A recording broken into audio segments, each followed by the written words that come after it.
6월절 양 잡는 날이 되었습니다. 6월절 양은 니산월 10일 날 선택을 합니다. 그리고 이제 흠이 없는지 있는지 계속 관찰을 하고 니산월 14일, 4일 후죠. 4일 후에 그 양을 잡게 되어 있습니다. 니산월 14일이 무슨 요일인가 하면 목요일입니다. 그러면 10일은 무슨 날이겠습니까? 무슨 요일입니까? 네? 주일입니다. 주일. 그런데 여러분 기억나십니까? 예수님께서 언제 예루살렘 성으로 들어가셨죠? 10일입니다. 주일날 들어가셨습니다. 그래서 이제 이스라엘 백성이 호산나 주의 이름으로 오시는 이여 이렇게 이제 찬양을 막 하면서 예수님을 선택하는 겁니다. 뭘로 선택하느냐? 어린 양으로 선택하는 겁니다. 그리고 나서 어떤 일이 일어났습니까? 이제 예수님께서 성전에 갈 때마다 바리새인들과 장로들과 서기관들과 그 사람들이 계속해서 예수님을 시험을 합니다. 흠이 있는지 없는지 확인이 다 됐는데 그것이 여태까지의 사건입니다. 6월절 이제 그리고 나서 이제 해야 될 일이 무엇이냐면 14일이 되면 6월절 양을 잡습니다. 이 양을 잡는데 어디서 잡냐 하면 그 성전 구역 안에서 잡게 돼 있고 죽임을 당하게 되어 있고 그리고 이제 6월절 만찬을 합니다. 그 만찬은 어디서 하느냐? 예루살렘 그 안에서 영역 안에서 하게 되어 있습니다. 유대인들에게서 제일 중요한 것 중에 하나가 6월절 만찬입니다. 우리가 잘 알고 있는 여러분 다 알고 계시죠? 출애굽의 승리를 이제 기념하는 그런 날입니다. 그런데 그날 예수님께서 6월절 만찬이 있는 바로 그날 예수님의 죽음을 기념하는 새로운 만찬이 오늘 본문을 통해서 우리에게 가르치고 있습니다. 그러면 오늘 여러분에게 제가 말씀드리고 싶은 것은 6월절과 무교절이 도대체 무엇인가 우리가 좀 확실하게 알고 넘어갔으면 좋겠습니다. 먼저 6월절에 대해서 우리가 생각을 좀 해보겠습니다. 출애굽기 12장입니다. 제가 한번 읽어보겠습니다. 12장 5절부터 11절까지인데 너희 어린 양은 흠 없고 1년 된 수컷으로 하되 양이나 염소 중에서 취하고 이달 열 나흘 날까지 간직하였다가 해질 때에 이스라엘 회중이 그 양을 잡고 그 피를 그 양의 피를 양을 먹을 집 좌우 문설주와 임방에 바르고 그 밤에 그 고기를 불에 구워 무교병과 쓴 나물과 아울러 먹되 날것으로나 물에 삶아서 먹지 말고 머리와 다리와 내장을 다 불에 구워 먹고 아침까지 남겨두지 말며 아침까지 남은 것은 곧 불사르라. 너희는 그것을 이렇게 먹을지니 허리에 띠를 띠고 발에 신을 신고 손에 지팡이를 잡고 급히 먹어라. 이것이 여호와의 절이니라 이렇게 얘기하고 있습니다. 어떻게 된 거냐 하면 이스라엘 백성이 이제 애굽에서 노예 생활을 하다가 풀려나게 됩니다. 왜 풀려나게 되냐면 이 사건 때문에 풀려나게 됩니다. 재앙이 이제 10번째 재앙이 그거죠. 모든 장자는 다 죽이는 거 그런 재앙이 이제 내려지는데 그 마지막 장자를 죽임을 당하는 재앙을 피하기 위해서는 하나님께서 뭐라고 얘기하냐면 그 문 설주 그러니까 이제 문을 이루고 있는 기둥이 4개 있는데 위아래 하나씩 있고 양옆에 하나씩 있지 않습니까? 그 문설주에다가 양을 잡아서 피를 바르라는 겁니다. 그래서 그 피가 발린 집은 죽이는 천사가 그냥 넘어가고 그렇지 않은 집은 다 장자를 다 죽이겠다는 겁니다. 그때 이제 죽은 양을 피를 바르고 나서 그 고기를 먹습니다. 뭐하고 같이 먹냐면 무교병하고 쓴 나물하고 이제 같이 먹습니다. 그것이 6월절입니다. 다시 이제 정리를 하자면은 6월절을 크게 2개를 얘기를 할 수 있는데 하나는 양을 잡아서 피를 뿌리는 것이고 피를 바르는 것이고 또 하나는 여러 사람과 함께 만찬을 같이 먹는 것입니다. 그렇게 하는 이유는 왜 그렇습니까? 죽임을 당하지 않기 위해서. 우리가 흔히 간과하는 것이 있습니다. 구원의 시기입니다. 구원의 시기. 우리가 구원이라고 할 때 그 구원은 무엇을 말하는 것인가 하는 겁니다. 출애굽을 통해서 우리가 구원을 이제 정의를 한다고 한다면 그럼 여러분 한번 생각해 보시기 바랍니다. 이스라엘 백성이 구원을 받은 시기는 언제인가? 6월절에서 피를 바르고 목숨을 건진 것이 구원인가? 아니면 거기서 나와서 홍해를 건넜을 때 구원을 이룬 것인가? 또 그것도 아니라면 그럼 광야 생활 동안에 구원을 이룬 것인가? 아니면 요단강을 건너서 가나안 땅에 들어간 것이 구원을 이룬 것인가? 언제 구원을 얻었습니까?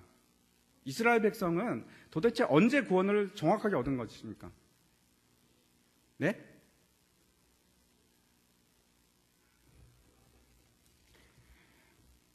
지금 6월절은 니산월 14일날 일어났습니다. 그러면 우리가 이렇게 얘기할 수 있습니까? 피를 바름으로 인해서, 어린 양의 피를 바름으로 인해서 내가 죽지 않았다. 그래서 구원이라고 얘기할 수 있습니까? 아니면 홍해를 건넜을 때, 출애굽이 완전히 끝났을 때가 구원입니까? 아니면 요단강을 건너서 가나안 땅에 들어간 것이 구원입니까? 우리로 적용해서 제가 다시 한번 묻겠습니다. 예수님께서 십자가 사건을 통해서 내가 그것을 내 것으로 받아들였을 때가 구원입니까? 아니면 세례를 받은 것이, 그리고 내가 그래서 세례를 받고 교인으로 인정을 받았을 때가 구원을 이룬 것입니까? 아니면 죽어서 천국에 들어갈 때가 구원을 이룬 것입니까? 예? 만약에 이스라엘 백성이라고 하더라도 문설주에 피를 바르는 걸 까먹었다. 그러면 그 사람은 어떻게 됩니까? 죽죠. 죽습니다. 그러면 또 홍해를 건너는데 홍해를 건너가지 않고 애굽에 머물러 있었다. 그러면 그 사람은 구원을 받은 겁니까? 아니죠. 구원을 받은 거 아닙니다. 처음에 제가 이제 왜 그 얘기를 하냐면, 처음에 문설주에 피를 바른 것을 통해서 내가 죽지 않았죠. 그렇지만 그 죽지 않았다고 할지라도 홍해를 건너지 않았다면 그 사람은 구원을 받은 겁니까? 아니라고 얘기할 수 있습니다. 그러면 그리고 나서도 수많은 사건이 있지 않습니까? 뱀에게 물리고 그 다음에 금송아지를 만들고 그렇게 해서 여러 가지 이제 단련도 당하고 시험도 당하고 그러다가 순종하지 않은 사람들은 죽었습니다. 그러면 그 사람은 구원을 얻은 겁니까? 금송아지를 섬기다가 죽은 사람은 구원을 얻은 겁니까? 그러면 다시 제가 돌아가서 문설주에다가 피를 바른 거를 갖다가 구원의 완성이라고 얘기할 수 있습니까? 없습니다. 그거는 구원의 시작입니다. 그것으로부터 구원이 시작되기 시작해서 홍해도 건너야 되고 우리가 광야 생활도 끝내야 되고 결국 요단강을 건너서 그 처음에 6월절부터 시작해서 요단강 건넌 그 모든 것을 다 합쳐서 우리가 뭐라고 하냐면 구원이라고 얘기합니다.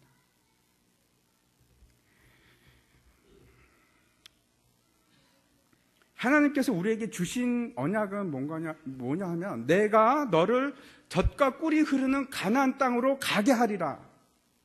그것이 구원의 결과입니다. 가운데서 죽으면 구원을 이루지는 못한 거죠. 이제 구약이 우리에게 그 사건을 통해서 구원이 뭔가를 가르쳐 주고 있는 겁니다. 그 출애굽을 통해서, 출애굽 사건을 통해서. 그래서 제가 다시 말씀드리겠습니다. 무슨 말씀을 드리는가 하면 어린 양, 6월절의 어린 양의 피는 분명히 우리의 구원을 위해서 반드시 필요한 겁니다. 그런데 그것으로 모든 것이 다 끝난 것이 아니고 구원의 시작입니다. 그때가 구원의 시작입니다. 그러면 무교절이 무엇인지 우리가 한번 살펴보도록 하겠습니다. 다시 출애굽기 12장으로 가서 6월절이 이제 끝나면 다시 그 뒤로부터 그 무교절에 대한 설명이 쭉 나오는데 다 읽지는 못하고 15절부터 읽도록 하겠습니다. 너희는 이래 동안 무교병을 먹을지니 그 첫날의 누룩을 너희 집에서 제하라. 무릇 첫날부터 일곱째 날까지 유교병을 먹는 자는 이스라엘에서 끊어지리라. 여기서도 얘기합니다. 무교병을 먹지 않으면 어떻게 된다고요? 끊어집니다. 구원을 이룬 겁니까? 이룰 수가 없는 겁니다. 무교절이 이렇게 중요합니다. 너희에게 첫날에도 성회요 일곱째 날에도 성회가 되리니 너희는 이 두 날에는 아무 일도 하지 말고 각자의 먹을 것만 갖출 것이니라. 너희는 무교절을 지키라. 이 날에 내가 너희 군대를 애굽 땅에서 인도하여 내었음이니라. 그러므로 너희가 영원한 규례로 삼아 대대로 이 날을 지킬지니라. 이렇게 얘기하고 있습니다. 6월절 어린 양을 먹는 그날이 14일인데 니산월 14일인데 그날 뭐와 함께 먹냐면 무교병과 함께 먹습니다. 그래서 그날부터 시작해서 무교절이 시작이 됩니다. 그리고 며칠 동안 지키냐면 7일 동안 누룩이 전혀 들어가지 않는 빵만 먹고 사는 겁니다. 이것을 무교절이라고 합니다. 그런데 하나님께서 왜 이스라엘 백성에게 왜 누룩을 넣지 않는 그 맛없는 빵을 먹게 했을까? 그것도 하루 이틀도 아니고 7일 동안. 무교병이라는 것이 그런 거 아닙니까? 이제 밀가루로 빵을 만드는데 누룩을 전혀 넣지 않는 겁니다. 그래서 이제 그 6월절 만찬을 하는 시점이 이제 그때부터 시작해서 7일간 모든 누룩을 다 버려야 합니다. 그 전에 다 버려야 됩니다. 제거하고 전혀 누룩이 없는 빵만을 먹는 것이 이제 무교절입니다. 처음에 하나님께서 이 무교절을 만드신 이유를 이제 출애굽기에서 얘기할 때는 뭐라고 얘기하시냐면은 그 애굽을 급히 떠나기 위해서 그렇게 여러분 이제 반죽을 해보셨죠. 그래서 거기다가 누룩을 넣으면 숙성이 됩니다. 숙성하는데 시간이 많이 오래 걸립니다. 그래서 숙성이 되면 맛있긴 한데 시간이 와서 부풀어 오르지 않습니까? 그런데 그것을 하지 않고 속히 떠나야 하기 때문에 무교병을 먹어야 한다 이렇게 얘기를 합니다. 그런데 그것으로 끝나지 않습니다. 애굽을 떠나는 사람, 즉 하나님의 백성이 된 사람들은 뭘 시작해야 되냐면 하나님의 말씀대로 살기 시작해야 됩니다. 하나님의 말씀대로. 즉 순전한 하나님의 말씀, 누룩이 전혀 첨가되지 않은 하나님의 말씀만을 먹으면서 살아가라 하는 얘기를 하는 것입니다. 누룩에 대해서 두 가지가 이제 성경에 나타나고 있는데 두 가지 의미가 나타나고 있는데 하나가 마가복음 8장 15절입니다. 제가 한번 읽어보겠습니다. 예수께서 경고하여 이르시되 삼가 바리새인들의 누룩과 헤롯의 누룩을 주의하라 하시니 이게 언젠가 하면 이제 제자들이 떡 이야기를 막 합니다. 떡을 챙겼느냐 안 챙겼느냐 이런 얘기를 할 때 예수님께서 하신 말씀입니다. 바리새인의 누룩 이게 도대체 무엇인가 하면 누가복음에는 명확하게 나옵니다. 이것이 무슨 뜻인지 외식이라고 되어 있습니다. 한마디로 얘기한다면 경건의 모양은 있으나 경건의 능력은 없는 것이 누룩입니다. 은혜가 아닌 자신의 능력으로 구원을 이루고자 하는 모든 행위가 누룩입니다. 종교적인 겉모양은 있는데 속에 사랑이 없으면 누룩입니다. 헤롯의 누룩은 무엇입니까? 이게 헤롯의 누룩하고 사두개인의 누룩은 같은 말입니다. 사두개인들이 특징을 한 가지로 종합해서 얘기하면 혼합주의입니다. 무슨 얘기냐면 이 사람들은 사두개인들은 내세가 없다 하는 것입니다. 그리고 내세가 없으면 제일 중요한 게 뭐겠습니까? 현세입니다. 지금 내가 어떻게 살아가는가가 제일 중요합니다. 그래서 이 사람들은 무엇을 위해서 살아가는 사람인가 하면 지금을 위해서 살아가는 겁니다. 지금 나를 위해서. 당연히 어떤 상태가 되냐면 종교적인 혼합주의 형태가 나타날 수밖에 없습니다. 이 땅에서 잘 살기 위해서 살아가야 되다 보니까 종교적인 혼합이 일어납니다. 뭐와 혼합이 일어나면 바알 신앙하고 종교적인 혼합이 일어나는 겁니다. 그것을 사두개인의 누룩이라고 합니다. 누룩의 또 다른 측면을 한번 보겠습니다. 고린도전서인데 한번 같이 보겠습니다. 5장 6절부터 8절까지 말씀입니다. 너희가 자랑하는 것이 옳지 아니하도다. 적은 누룩이 온 덩어리에 퍼지는 것을 알지 못하느냐. 너희는 누룩 없는 자인데 새 덩어리가 되기 위하여 묵은 누룩을 내버리라. 우리의 유월절 양 곧 그리스도께서 희생되셨느니라. 그러므로 우리가 명절을 지키되 묵은 누룩으로도 하지 말고 악하고 악에 찬 누룩으로도 말고 누룩이 없이 오직 순전함과 진실함의 떡으로 하자. 여기서는 누룩을 뭐라고 얘기하고 있냐면 죄로 얘기하고 있습니다. 죄.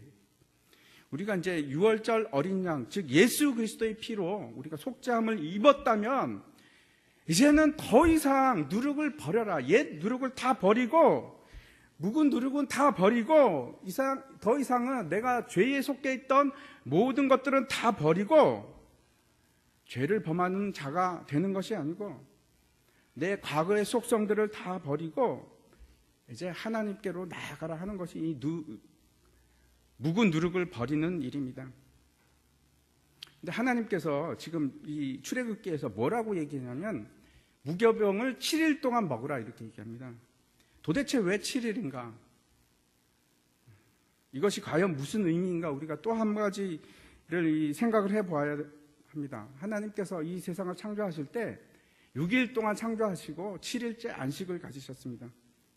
7이라는 숫자가 완전 숫자라고 우리가 알고 있지 않습니까?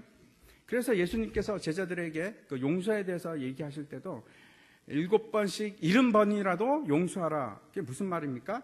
490번만 용서하라는 것이 아니라 끝까지 완전히 용서하라 그런 뜻입니다. 그래서 이 7이라는 숫자가 지금 7일간이라는 얘기는 전체를 얘기하는 것입니다. 따라서 이 7일간 먹으라는 뜻은 어떤 뜻인가 하면 단지 7일만 먹고 말라는 얘기가 아니고 무슨 뜻입니까? 안식을 누릴 때까지, 영원한 안식을 누릴 때까지 계속해서 무교병을 먹으라 하는 뜻입니다. 신자는 그 삶이 유교병, 그러니까 누룩을 넣어서 부풀어 오른 맛있는 빵을 먹는 사람들이 아니고 무교병의 떡을, 그러니까 무교병을 먹는 삶입니다. 그것을 하루 이틀만 먹고 그만두는 것이 아니고 끝까지 영원한 안식을 우리가 누릴 때까지, 가나안에 이를 때까지 먹는 것입니다. 제가 질문을 하나 드리겠습니다. 여러분, 이스라엘 백성이 애굽에서 이제 그 첫 유월절을 보내고 이제 밤에 출발을 합니다. 탈출을 합니다. 그러면 분명히 그 7일간은, 그렇게 이제 성경에서 말씀하고 있으니까 7일간은 누룩이 없는 무교병을 먹었습니다. 그러면 이스라엘 백성들은 광야 40년 동안 어떤 빵을 먹고 살았겠습니까? 여러분 맞춰보시기 바랍니다. 무교병만 먹고 살았을까요? 가끔 유교병도 먹고 살았을까요? 어떻게 생각하십니까? 잘하시네요. 정답을 말씀하셨습니다. 만나를 먹고 살았습니다. 만나를. 그럼 망나를 먹기 전에는 뭘 먹고 사셨을까요? 만나를 먹기 전에는 이 이스라엘 사람들은 유교병을 먹을 수 있었을까요? 그러니까 우리가 먹는 그냥 빵을 먹을 수 있었을까요? 없었습니다. 왜 그렇습니까? 애굽을 떠날 때 무교병을 가지기 위해서는 누룩을 다 버려야 됩니다. 근데 새로운 누룩을 만들기 위해서는 농사를 짓지 않고는 누룩을 만들 수가 없습니다. 그렇다는 얘기는 이 이스라엘 사람들은 출애굽을 한 후에 무교병만 먹다가 그 다음에는 계속해서 만나만 먹고 살았습니다. 만나는 하늘의 떡입니다. 하나님께서 주신 순전한 떡, 생명의 떡입니다. 다시 말씀드려서 그것이 무교병입니다. 그러니까 제가 말씀드리는 것은 이스라엘 사람들은 가나안 땅 들어갈 때까지 무교병만 먹고 살았습니다. 그것이 이 무교절의 의미입니다. 제가 결론적으로 말씀드려서 유월절이 굉장히 우리에게 중요합니다. 유월절을 통해서 우리의 구원이 시작이 됩니다. 그러나 반드시 함께 가야 되는 것이 있습니다. 유월절만으로 끝나지 않고 유월절과 동시에 시작하는 절기가 있습니다. 무교절입니다.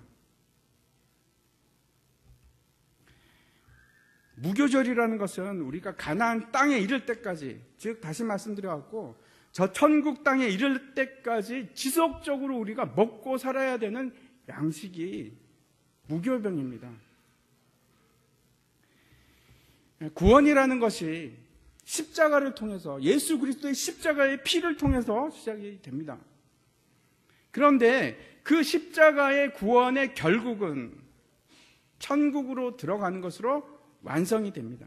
그래서 사도 바울이 우리에게 뭐라고 얘기합니까? 두렵고 떨림으로 너희 구원을 이루라 이렇게 얘기하고 있습니다.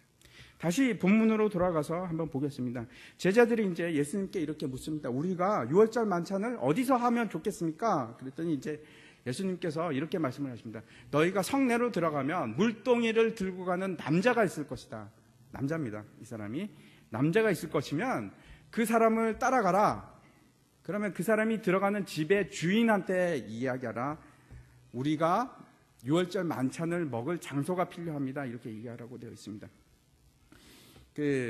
6월절 만찬을 먹기 위해서는 여러분 몇 사람이 필요하냐면 적어도 10사람이 필요합니다. 그러니까 한두 사람이 6월절 만찬을 먹을 수는 없습니다. 만약에 숫자가 모자라면 두 가족이 함께 모이거나 해서 적어도 한 10명 정도가 됐을 때 이제 만찬을 이룹니다. 그러면 그 만찬을 이룰 때 굉장히 큰 방이 필요하겠죠. 그 방에서 또 조건이 있습니다. 모든 사람이 얼굴과 얼굴을 마주 볼 수 있어야 됩니다. 모든 사람들이 가운데 가리는 거 없이 이렇게 바라보면 다 보이는 위치에 자리 잡고 앉아서 먹어야 합니다.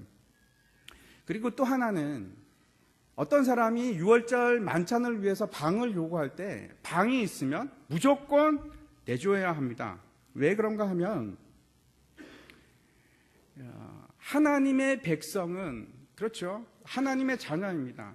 하나님의 계신 곳이 지금 예루살렘의 성전이기 때문에 그 하나님 아버지를 찾아가는 모든 하나님의 자녀들은 그의 집에서 그냥 먹을 수 있어야 됩니다. 그래서 6월절 만찬을 요구하는 모든 사람에게는 어떻게 하냐면은 그냥 방을 줍니다. 먹을 수 있도록. 그래서 이제 요한과 베드로가 이제 나가 봅니다. 나갔더니 아니나 다를까 물동이를 들고 가는 남자가 있는 겁니다. 근데 이거는 굉장히 희귀한 일입니다. 왜냐하면 여자만 물동이를 들고 다니는 그때 상황에서 남자가 물동이를 들고 가는 겁니다. 눈에 금방 띄겠죠. 그래서 그 사람을 따라갔더니 꽤 부자입니다. 꽤 부자고 큰 집이 있는데 그 객실, 보통 이제 객실이 2층에 있는데 그 객실을 이제 주는 겁니다. 빌려주는 겁니다. 쓸 수 있도록. 우리가 잘 알고 있습니다. 거기가 어딜까요? 마가의, 우리가 말하고 있는 마가의 다락방이라고 하는 곳입니다. 아주 넓은 곳인데 여러분 이곳이 굉장히 중요한 곳입니다. 여기서 예수님께서 성만찬을 하셨는데 마지막 6월절 만찬을 하셨는데 이곳이 오순절 성령 강림의 장소가 됩니다. 성령 강림을 통해서 그곳에서 교회가 처음으로 시작되는 곳입니다. 이제 날이 저물고 예수님과 12제자가 이제 마가의 객실로 들어갑니다. 이제 우리가 얘기하고 있는 6월절 만찬 또는 우리가 흔히 얘기하는 최후의 만찬이라는 것을 이제 들기 위해서 이곳으로 들어갑니다. 여러분, 최후의 만찬하면은 무엇이 생각이 나십니까? 그림이 생각나지 않으십니까? 한번 보여주시기 바랍니다. 너무나 잘 알고 있는 레오나르도 다빈치의 그 최후의 만찬 그림입니다. 어떻습니까? 이게 탁 떠오르는데 저 그림은 굉장히 잘못된 그림입니다. 왜냐하면 첫 번째 그 식탁의 당시에 유태인들이 먹는 식탁의 모습이 저렇게 일자형이 아니고 한번 보여주십시오. 그 다음 장면. 항상 디귿자입니다. 디귿자. 왜 저렇게 디귿자냐 하면 6월절 식사는 많은 사람들이 같이 먹어야 됩니다. 그런데 만약에 원탁이 되거나 그렇죠. 그러면 서빙하기가 곤란합니다. 그래서 가운데 이렇게 파져 있어서 가운데로 들어가서 이렇게 서빙을 할 수 있도록 저렇게 디귿자 형태로 됩니다. 저것이 일반적인 그 식탁의 모형이고 다음에 한번 보여주십시오. 저거는 이제 로마인들이 밥을 먹는 방식입니다. 저렇게 비스듬히 누워가지고 아주 게으른 저렇게 먹습니다. 여러분도 그렇게 들으셨죠? 저도 어릴 때 누워서 밥을 먹으면 소가 된다 그래갖고 로마인들은 아직도 소가 안 됐는데 저렇게 먹습니다. 근데 이제 로마의 식민 지배를 오래 받았기 때문에 유태인들도 저 풍습을 따라갑니다. 그래서 그 옛날에는 유태인들이 어떻게 먹었는지 잘 모르겠지만 저런 식은 아니었는데 유태인 중에서도 부자들은 저렇게 로마인처럼 저렇게 먹기 시작합니다. 그래서 이제 어떻게 얘기를 하냐면 기록에 의하면 유태인들의 기록에 의하면 적어도 6월절만큼은 부자처럼 다들 기대어서 먹는 것이 좋겠다라는 이제 기록이 있습니다. 그래서 틀림없이 예수님도 저렇게 식사를 하십니다. 한번 보여주시기 바랍니다. 그 다음 저게 이제 누가 이렇게 만든 모형인데 가장 비슷한 거 제가 막 찾아봤는데 저 그림이 가장 비슷한 것 같습니다. 저렇게 디귿자 상에서 사람들이 앉아있는 사람도 있지만 대부분 이렇게 누워가지고 저렇게 이제 식사를 하는 것이 부자들이 먹는 방법입니다. 그래서 6월절도 저런 식으로 먹었다고 이제 우리가 알고 있습니다. 그런데 그 다음 장 보여주시기 바랍니다. 저렇게 이제 앉아서 먹는데 13명입니다. 12명의 제자와 예수님까지 합쳐서 13명이서 밥을 먹고 있는데 저 중에서 가장 상석은 어디일까요? 맞춰보시기 바랍니다. 상석이 어딜까? 우리가 이렇게 보면 그냥 언뜻 보이죠? 딱 보이는 자리가 가운데 정중앙에 있는 자리, 그죠? 라고 생각을 하지만 저 자리는 상석이 아닙니다. 다음 장 한번 보여주십시오. 저기가 상석입니다. 왼쪽 윙에 있는 가운데 자리가 상석입니다. 그러면 저 자리에 누가 앉았을까요? 예수님께서 앉았을 겁니다. 그러면 적어도 13명 중에서 4명의 자리를 우리가 분명히 알 수 있습니다. 예수님의 오른쪽은 누가 앉았는지 우리가 잘 알고 있습니다. 왜냐하면 비스듬히 길에서 먹게 되면 내 오른쪽에 있는 사람은 누가 될까요? 요한복음을 보면 요한이 예수님의 품에 안겨서 먹고 있는 걸로 나옵니다. 그래서 오른쪽에 있는 사람은 요한이고, 그러면 예수님의 왼쪽에 있는 사람은 누굴까요? 오늘 본문에 나와 있습니다. 가롯 유다. 같은 빵을 떼서 같은 찍어 먹습니다. 이렇게 약간 달짝지근한 잼 같은 것이 있는데 무교병을 거기다 찍어서 먹는데, 그리고 이제 쓴나물을 넣어서 그렇게 먹는데, 한번 보여주시기 바랍니다. 저렇게 4명의 자리를 알 수 있습니다. 예수님이 앉아 계시고 저희가 가장 상석입니다. 오른쪽에 요한, 그 다음에 왼쪽에 유다가 있는데 요한의 맞은편에 베드로가 있습니다. 왜냐하면 성경에 그렇게 기록이 되어 있습니다. 맞은편에 있는 베드로가 요한한테, 예수님한테 물어보라고 얘기하는 장면이 나옵니다. 그런데 예수님의 자리가 상석입니다. 그러면 제일 말석은 어딜까요? 제일 말석은 베드로 자리입니다. 식사를 하기 시작하는데 예수님께서 갑자기 일어나셔서 물을 가지고 와서 사람들의 발을 씻기 시작합니다. 제일 상석에 있는 사람이. 그러면 가장 안절부절 못하는 사람이 누굴까요? 베드로. 제일 말석에 앉아있는 베드로가 감당을 못해서 주님 이러시면 안 됩니다. 제가 씻겠습니다. 그러지 않습니까? 이 사건이 오늘 본문의 17절과 18절 사이에서 일어난 얘기입니다. 18절을 한번 보도록 하겠습니다. 18절을 같이 읽겠습니다. 시작. 다 앉아 먹을 때에 예수께서 이르시되 내가 진실로 너에게 이르노니 너희 중에 한 사람 곧 나와 함께 먹는 자가 나를 팔리라 하신대. 누가 함께 먹습니까? 예수님과 같이 옆에 앉아있는 유다입니다. 제자들이 이제 근심하기 시작합니다. 웅성웅성하면서 한 사람씩 이렇게 얘기합니다. 예수님 혹시 접니까? 접니까? 제가 예수님을 배신하는 사람입니까?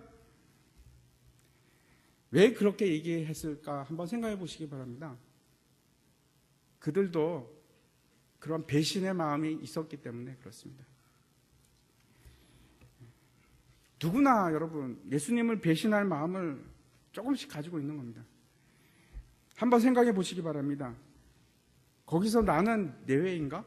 나 자신은 그런 마음이 없는가? 여러분 자신은 어떻습니까? 나는 한 번도 예수님을 팔아본 적이 없는가?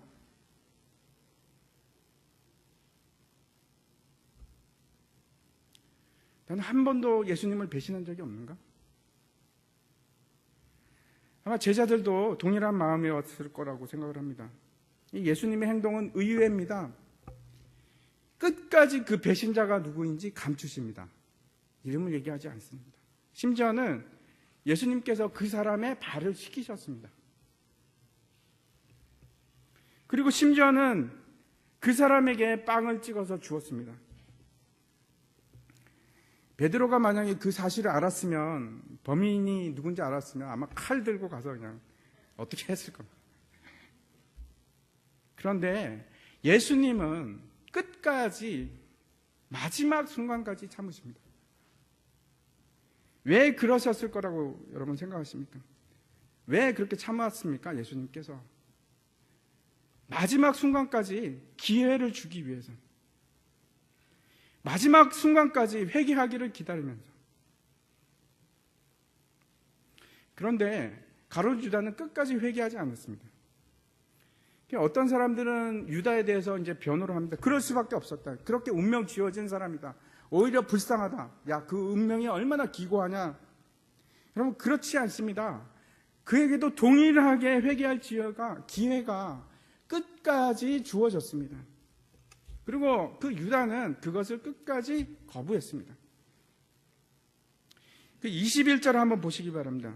21절에 제가 읽어보겠습니다. 인자는 자기에 대하여 기록된 대로 가거니와 인자를 파는 그 사람에게는 화가 있으리로다. 그 사람은 차라리 나지 아니하였더라면 자기에게 좋을 뻔하였느니라 하시니라. 이렇게 얘기하고 있습니다.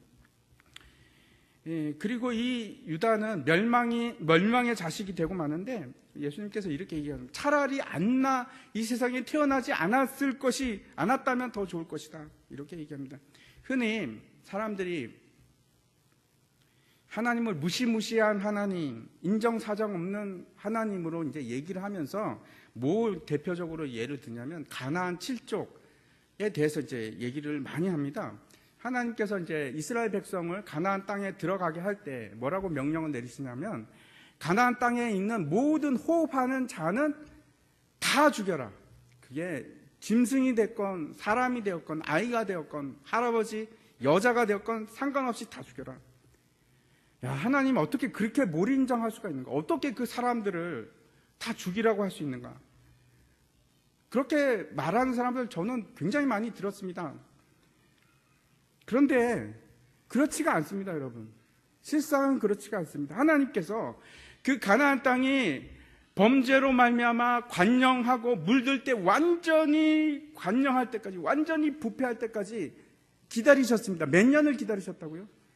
430년을 기다리셨습니다. 1, 2년을 기다린 것이 아니고 하나님께서는 그 사람들이 돌아올 때까지 몇 년이나 기간을 주셨냐면 430년을 주셨습니다. 제가 말씀드리는 것은 그때 더 이상은 죄가 너무나 깊이 들어가서 더 이상 어찌할 수 없을 때까지 하나님은 참으셨습니다. 그 소돔과 고모라 성을 한번 여러분 생각해 보시기 바랍니다. 하늘에서 불이 와서 떨어져서 그 소돔과 고모라 성을 완전히 멸망시키지 않습니까? 그때 아브라함이 이렇게 하나님께 중보기도를 합니다. 하나님께 간구를 합니다. 하나님, 10명만, 그 중에서 그 많은 사람 중에 10명만 의인이 있으면 하나님 멸망시키지 마십시오. 제발 부탁입니다. 그랬더니 하나님께서 뭐라고 하셨습니까? 그래 안 된다? 이렇게 하셨습니까? 그래. 그 많은 사람이 있지만 그 많은 사람이 다 악인이고 그 중에 10명만 의인이라도 내가 구원하리라. 그런데 단 한 사람도 없었습니다. 단 한 사람도 없었어요. 가룟 유다도 마찬가지입니다. 예수님께서 이 가룟 유다를 데리고 3년을 가르치셨습니다. 그리고 끝까지 그 마지막 6월절 밤까지 그때까지 가룟 유다가 회개하고 돌아오기를 기다리셨습니다. 이제 예수님께서 빵을 찍어서 주셨는데 중동에서는 이 한 빵을 같이 잘라서 같이 먹는 것은 대단한 관계입니다. 너와 나는 변하지 않는 일종의 그 증거입니다. 근데 그 빵을 받은 유다는 그거를 먹으면서 등을 돌립니다. 배신을 합니다. 이것을 중동식으로 얘기하면 최악의 배신입니다. 최악의 배신. 모든 호의를 다 던져버린 마지막 배신입니다. 그는 그 가룟 유다는 회개하지도 않았고 결국은 예수님을 믿지도 않았습니다. 유다가 믿은 것은 예수님이 아니고 자기 자신이었습니다. 여러분, 혹시라도 우리 중에 거듭난 자가 거듭나지 않은 자가 있다면, 그리고 그 상태가 내가 거듭나지 않았는데도 불구하고 계속 유지하기를 원하신다면, 우리 중에 결국은 어느 날 순간적으로 더 이상은 거듭나고 싶지 않은 생각이 들 겁니다. 그러면 그거는 끝입니다. 이제 마지막입니다. 아직도 우리는 그 기회가 있습니다. 예수님께서 유다에게 이제 빵을 찍어주는 순간에 그 유다의 완악한 마음이 굳어져서 더 이상 깨어질 수 없는 그 완악함이 이제 완전한 그 사탄의 사로잡힘이 됩니다. 그리고 이제 자리를 박차고 일어나서 밖으로 나가버립니다. 예수님을 팔기 위해서 나가버립니다. 근데 생각해 보십시오. 그 상황인데도 불구하고 아무도 그것을 낌새를 못 차립니다. 제자들은. 영적으로 눈이 어두운 거죠. 이제 유다가 밖으로 나가자 예수님께서 우리가 잘 알고 있는 이제 성만찬을 행하십니다. 떡을 떼어서 축복하시고 제자들에게 줍니다. 마치 오병이어가 끝나고 오병이어를 할 때 예수님께서 축복하시고 떡을 떼어 준 것처럼, 그리고 유대인들에게, 그리고 이방인들에게 칠병이어를 베푸시기 위해서 축복하시고 떡을 떼어 준 것처럼 이제는 제자들을 위해서 축복하시고 떡을 떼어 줍니다. 여러분, 이 떡이 유교병일까요? 무교병일까요? 예? 예? 잘 안 들립니다. 예, 당연히 6월절이니까 무교병입니다. 우리 어떤 때 보면 이제 카스테라 같은 것도 쓰는데, 카스테라는 유교병이죠. 사실 이제 6월절은 뭐 지금은 상관없습니다. 그런데 6월절은 무교병을 먹는 날입니다. 이제 두 번째 이제 잔을 가지시고 뭐라고 하냐면, 이것은 많은 사람을 위하여 흘리는 나의 피, 곧 언약의 피다라고 되어 있습니다. 이 언약의 피라는 것이 우리 성경에는 번역되지 않은 단어가 하나 있습니다. 새 언약의 피인데 그냥 언약의 피라고 되어 있습니다. 그 새 언약이라는 것은 예수님께서 십자가상에서 옛 언약을 완성하십니다. 옛 언약을 완성하시고 그리고 새 언약을 십자가상에서 세우신 겁니다. 옛 언약이라는 것은 희생 제물을 통해서 승인을 얻는 그러한 제물을 통해서 이루어진 언약인데, 새 언약은 여러분 짐승의 피로 한 것이 아니고 하나님의 아들의 피로 했습니다. 예수님의 이 피로, 하나님의 아들로 한 언약의 피로 한 새 언약은 옛 언약이 하지 못하는 일을 합니다. 어떤 것을 하냐면 우리의 마음과 우리의 양심을 깨끗게 하는 능력이 있습니다. 그래서 이제 우리가 예수 그리스도를 구주로 받아들이고 이 새 언약에 참석이 되면, 우리가 같은 그 언약을 맺게 되면 우리가 어떻게 되냐면 새로운 피조물이 되는 것입니다. 이것이 무엇을 가능케 하냐면 예수님의 흘리신 피로 새로운 피조물이 되는 것이 가능케 되는 것입니다. 24절을 한번 같이 읽도록 하겠습니다. 같이 읽겠습니다. 시작. 이르시되 이것은 많은 사람을 위하여 흘리는 나의 피, 곧 언약의 피니라. 다시 한번 잘 보시기 바랍니다. 이전에는 6월절에는 어린 양을 잡아서 그 피를 문에 발라야지 됩니다. 근데 이제는 그렇지 않고 어린 양의 피, 예수 그리스도의 피를 내가 마심으로 그 생명을 우리가 취하는 것이고 새 생명을 가질 수 있는 것입니다. 그러나 우리가 꼭 기억해야 될 것이 있습니다. 여기서 마지막 만찬에도 마찬가지입니다. 잔만 있습니까? 생명의 피만 있습니까? 그렇지 않습니다. 무엇도 같이 있냐면 떡도 같이 있습니다. 떡과 잔이 동시에 가는 겁니다. 새 생명을 취하는 것도 지속적으로 일어나고, 순전한 떡을 먹고 생명의 떡을 취하는 것도 지속적으로 계속해서 일어나야 됩니다. 여러분, 우리가 죽은 예수님을 기념하는 것이 아니고 살아계신 예수님을 기념하는 겁니다. 예수님은 지금도 살아계십니다. 그래서 우리가 히브리적 개념으로 제가 말씀을 드리면 이런 겁니다. 떡을 먹는다는 것은 그 자체가 맞자라고 하는데 말씀입니다. 말씀. 그리고 잔을 마신다는 것 자체가 무슨 뜻을 가지고 있냐면 실행한다 하는 뜻입니다. 실행하고 순종한다는 뜻입니다. 그래서 결국 성만찬을 한다는 것이 무슨 뜻이냐면 말씀을 내가 먹고 말씀을 받아들이고 그 말씀을 순종한다는 의미를 가지고 있습니다. 이제 제가 말씀을 마치려고 합니다.